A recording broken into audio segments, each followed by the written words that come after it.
I've made such a huge mistake with how I've invested my money up until this point. Oh my goodness, what happened? I hopped on YouTube one day 30 years ago and I watched a video by this guy named Jarrad. I remember him specifically so well because he wouldn't shut up about his name being spelled with an A and something about Hulk smashing that thumbs up button in all of his videos. He also kept calling his viewers money nerds like it was some sort of term of endearment. Ugh, I was so offended and so triggered. But this Jarrad bro on YouTube kept telling me how I should be trying to invest an outrageous amount of money, like 40 and 50% of my income, no matter how old I was. Oh my gosh, well you didn't do it, did you? Well, get this. So I did exactly what he said, and now I have a ton of money through the growth of all of my investments. I mean, way more than most people. I almost feel like I invested too much. It stinks because I can't turn back time and invest less now. Said no one ever. I've never met a person who told me that they invested too much for their future and that this pile of money that they have now, it's such a burden. This is a special one because I'm gonna spend the whole time going through how to invest your money this year so that you become one of those poor little millionaires who accidentally invested way too much money for their future. Hey money nerds, I'm Jarrad with an A, and on this channel we talk about all things personal finance, investing, and we try to have some fun in the process. The first way to invest your money this year is to, wait for it, actually invest your money. Whoa, whoa, whoa. Everybody settle down, go find your safe spaces, because I know it's kind of insane to say that. I hate hearing people say that they're holding on to cash instead of investing because they claim that the market is too high and they're waiting for stocks to, of course, go on sale just like everybody else. Yes, the market is at all-time highs, but it's also been at all-time highs many, many times over the past 30 years. So, should you not have invested at any of those points in the past? The problem is that no one knows when it's actually going to go down. And it's funny because the people who say this don't even have a number in mind for what they would consider an amount that makes it technically on sale. They just parrot what everyone else says and they say, oh, I'm just gonna hold on to all my cash and wait so I can buy so much when it's at its lowest point. Well, what's its lowest point? 100 points down, 200 points down, 1,000 points down, 5,000 points down? You don't even know. Even if they did, I bet they'd get cold feet once it hit that sale amount because the natural human thought is that it can always go lower. Here's a tip for you. If you don't need the money for 10 or 20 plus years, then who really cares what it does within a 24-hour period, a 1-year period, or even a 5-year period? It is a moot point that is losing you money. I'm gonna do a quick public call out / shaming of one of my best friends. His name is Deke, because he fell victim to this all last year, and I've had the pleasure of getting a chance to utter the words to him. I told you so. He had $6,000 to max out his Roth IRA at the beginning of 2019. Now, I told him to deposit the money into his account and invest it immediately. He didn't do that at that point in time. About once a month throughout the rest of the year, I said, Deke, invest your money today. Deke, invest your money today. And he didn't. Fast forward to today, and he missed out on the almost 30% gains we saw in 2019. And now he is kicking himself. And even worse, he's still not investing because now his baseline for what the price should be is what it was back in the beginning of 2019. There's a very small chance that he's going to see prices drop back down to the levels that they were in early 2019. But if he doesn't, when he finally decides to invest, he's gonna feel like he's losing money because he's naturally going to be comparing all of those future prices to that one point in time in early 2019. He kind of psychologically screwed himself over. Psychologists call this loss aversion, and it causes people like my buddy Deke to not invest at all. It's where a person would rather not take a risk at all if there's a chance that they'll possibly fail. The American economist Richard Thaler once said that more people make mistakes by not investing at all than investing poorly. The best way to avoid the trap Deke fell into is to do what I do with investing. Have a plan you set up ahead of time to automate the whole decision-making process for you. Every month, I have $500 automatically transferred from my bank account to my Roth IRA and M1 Finance to be invested without having to do anything. Being able to automate investing is one of the main reasons that I highly recommend M1 Finance for long-term investing. If you want to check them out, then I have a link in the description to open up an account with them. We need to take a second to pay homage to the YouTube algorithm by Hulk smashing that thumbs up button. Next, you need to start investing investing in a Roth IRA, write me out. I know there's a very low likelihood that many of you are actually investing in one because as of 2017, only about 1/3 of households owned an individual retirement account. Doing the math, that's only about 33% of you watching this. We seriously cannot be friends if you don't have an IRA. Everyone should have one of these for the sheer fact that the money you invest will grow tax-free forever. That means that the government can't get their grubby little fingers on that money when they decide to increase tax rates in the future. Side note, I can't see into the future, so I have no idea if they'll increase or not. But if I was a betting man, which I'm not, then I would guess that they definitely will. Besides the fact that you can start withdrawing your Roth money at the age of 59 and a half, you can also withdraw any of your contributions at any time without paying taxes or penalties. To be clear, I don't think you should, and this isn't something that I would ever think about doing, but it's still an option if you happen to get trampled by a herd of giraffes and need money to clean off the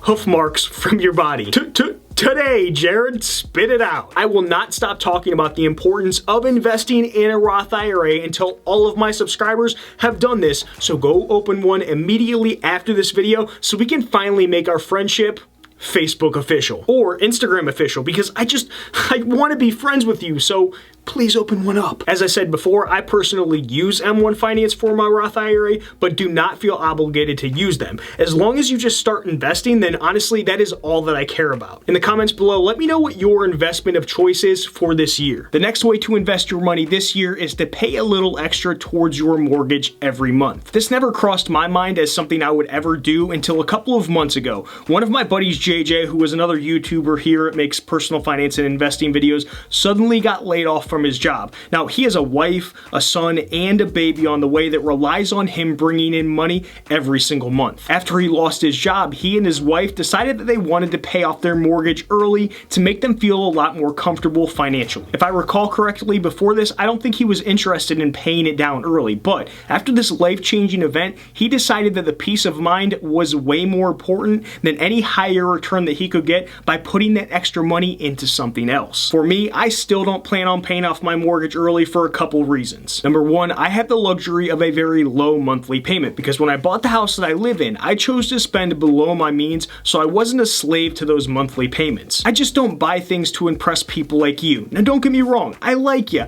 but I could care less what you think about the home that I live in. To me, all it is a place that I eat, a place that I sleep, a place that I work, and a place that I poop. Other than that, it's just a pile of concrete and wood. What do they always say? Home is where the heart is. It's so stupid. Number two, no one else really relies on me at this point other than my dog Molly. And if it came down to, hey, we have money for food and only one of us can eat, she would definitely be eating first. Now, if I had a family, then I might possibly change my tune completely, but I can't say for sure unless I was in that situation. But as long as I stick to my first rule of buying a house below my means, specifically well below my means, then it still wouldn't matter whether or not someone relied on my income. The third reason that I have zero interest in paying down my mortgage early is that if I did lose my job, then I have a large enough emergency fund to get me by, and I also have income backup plans. I've really thought about this, and heck, I could go serve tables in a restaurant and live the exact same lifestyle that I'm living right now. I mean, I did it for like 16 years, so I am not afraid to go back to that work if I need to. Even though the numbers don't work out when it comes to being able to get a higher return by investing in something other than your mortgage paydown, there's still nothing wrong with choosing this route. The point of doing things with your money is to make you feel more comfortable at some point in the future. If this does that for you, then don't apologize for it and just do it. To recap, paying down your mortgage early has two main benefits. The first return comes from the money you're saving on interest. No, it is usually not a super high amount since the rates are usually lower, but it's still something. And the second is an investment into your peace of mind for the future. Look around you for a minute. Unless you're in a home that you actually own, someone else owns the building that you're sitting in, write me out. And if they did it correctly, they're profiting from it every single month. I would say to start investing in real estate or start moving towards investing in real estate within the next couple of years. If it were up to my buddy Bryce, who makes YouTube videos where he talks about real estate investing, then he would tell you to do it within the next 6 months. Mind you, I have yet to invest in real estate and he has about 12 doors at this point, so you might want to shoot for his 6-month suggestion. But my plan is to invest in my first property property in 2020. So I'll get there. Don't worry, Bryce. Investing in something outside of the stock market is a good way to diversify your investments and overall net worth. Now that's because home prices and rental rates are not directly tied to the stock market, so they'll react completely differently from each other. Physical real estate is one of those tried and true wealth building machines that are very stable. And just for the record, your personal residence is not an investment. That's because if you didn't run the numbers like you were buying an investment from the beginning, then you shouldn't consider it an investment. You might have, I will say, lucked out and it appreciated in value, but it's still your personal residence, period. I've noticed that there's two main reasons that most people don't invest in real estate. The first is because it takes a large sum of capital to purchase your first property. And the second is basically just the general lack of knowledge in the overall process. In regards to learning the process, there are a ton of resources out there, like my buddy Bryce, who talks about real estate investing on his YouTube channel. Link to check him out is in the description. Now there's also a ton of books and courses and even real estate investor meetups all over the country to help you out with this type of thing. If you are someone who is interested in real estate investing but doesn't have any interest in directly owning or managing the property, then there's always crowdfunded real estate investing platforms out there. You can do this same type of thing. Now I personally recommend and personally use Fundrise. I just released a video about them a couple of weeks ago that I'll link up down in the description. Now just to be transparent, there are some other real estate investing platforms out there, but after doing a deep dive, I would avoid all of them at all costs and use Fundrise. Forbes had an article about why real estate builds wealth more consistently than other asset classes. Each point individually makes it appealing, but just like my favorite childhood show, Voltron, when you start putting the pieces together, you create an unstoppable, wealth-building robot that cannot be destroyed. Shout out to Voltron. I loved that show. Here are some of the ways that it builds wealth more consistently. First, cash flow. That would consist of money you receive from tenants after expenses were paid. Number two, appreciation. That's of course when the home increases in value over time due to market conditions. Now this kind of thing is usually out of your control, but it's still good for you if it happens. Number three, depreciation. This is usually a bad thing because it's associated with cars going down in value, but it's not a bad thing when it comes to being able to write taxes off for your business expenses. And remember, investing in real estate is a business, so you could be able to use it to your advantage. Number four is leverage. Now some people think that this is a four-letter curse word, but not real estate investors. This is where you can purchase a large investment property and only have to put down 5 to 20% of actual cash to earn a return from the cash flow. If you took out a $200,000 mortgage, put $10,000 down, and you earned $200 of cash flow every month, then you'd have a 24% return on the actual $10,000 in cash that you invested. Yeah, when I'm investing in the stock market, I'm only expecting about a 7% return, so a 24% return blows my mind. Number five is loan paydown. Tenants are paying down the mortgage for you every single month while you're sitting back on the beach double fisting your skinny girl cosmopolitans with little slices of fruit on the side of the glass with no cares in the world. Number six, forced equity. This is when you purchase a property below market value,